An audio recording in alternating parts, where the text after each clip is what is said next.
Greg, it has wrote today in the Journal about something you've been talking about all year, is to prepare for the European Central Bank to stop buying bonds, for the Bank of Japan to start basically pulling away from its own monetary stimulus, quantitative easing. And he actually writes, I know we don't use these phrases, but quantitative easing was the bond buying, that he writes, a new generation of investors dubbed QE babies has only known markets backstopped by monetary largesse. That's a really scary thing. Yeah. Well, I mean, the fact is that basically we've all ever lived through an environment where there was a Fed put, starting with Alan Greenspan in 1987, we became accustomed to this idea that the Fed was going to rush in to prop up the economy and the markets at any sign of trouble. I think this is going to be the story for 2019, is that in 2018 we had this huge benefit from the tax cuts. So fiscal stimulus stole the show, while behind the scenes, the Fed was raising rates, credit card rates were going up, mortgage rates were going up.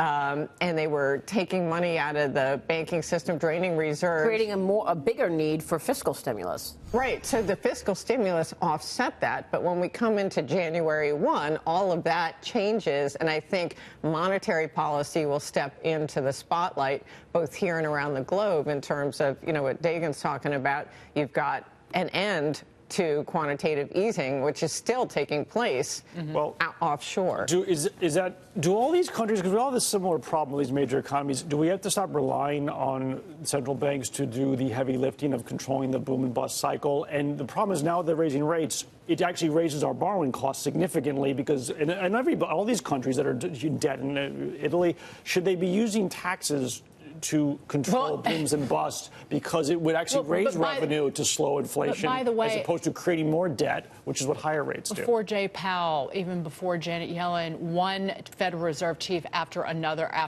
this is something that they've tried to hammer into the thick skulls of the politicians in Washington, that this can't go on forever. We're warning you. You need to write your fiscal house in terms of what you're spending, and they don't by printing money. Basically, they went out and they bought treasury bonds. How easy can you make it for politicians to spend money when they bought mortgage-backed securities to try to save the housing market? Yeah. Now they're unwinding it.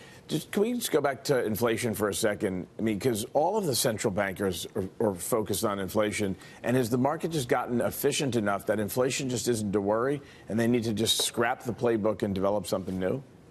My sense is that the reason why inflation has been subdued is a much longer-term it's due to secular forces. Like for most of the last couple decades, globalization was a huge deflationary force, but also the levering up of balance sheets here in the U.S., consumer, corporate, government, and globally, has had a real depressing effect on that inflation, because you've got to service more and more. Every marginal dollar, you're spending more of each marginal dollar on debt service. And $1 billion a day is on the horizon, isn't it? It's amazing. Paying for the $21 trillion. But I don't worry about the Treasury market as much. Look at the rally we've seen, and I think the point that that's being illustrated here is that the threshold of interest rate pain for this economy is so low. Yeah. We get to 3.3 on the 10-year, and we feel like the wheels start coming off. Yeah. So I don't worry about the Treasury market. I worry about the corporate bond market,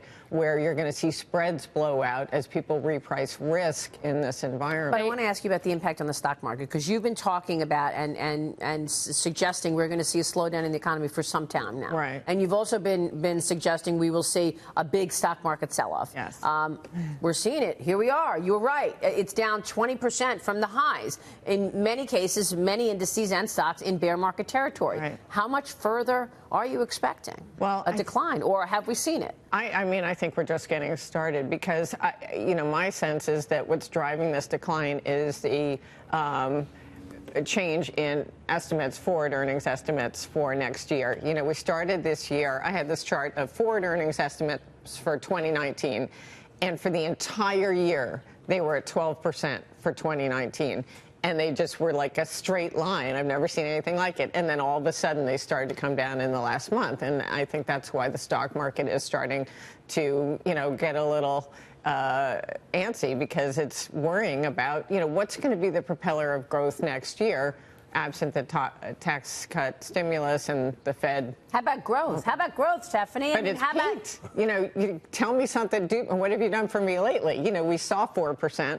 No one's forecasting 4% for next year, including, anyone. I thought J.P. Morgan said it's going to be the biggest global growth next year of any year. Jamie Dimon said. Yeah. That's what Jamie Dimon said. But J.P. Morgan Chase puts the odds of a recession starting in the next 12 months at about 1 in 3. A year ago, it was 8% to 27%. That's the thing. It's good till canceled. Goldman Sachs was forecasting strong growth a month ago, and they changed that. Anywhere to hide? Anywhere to hide? I'm sorry? Anywhere to hide?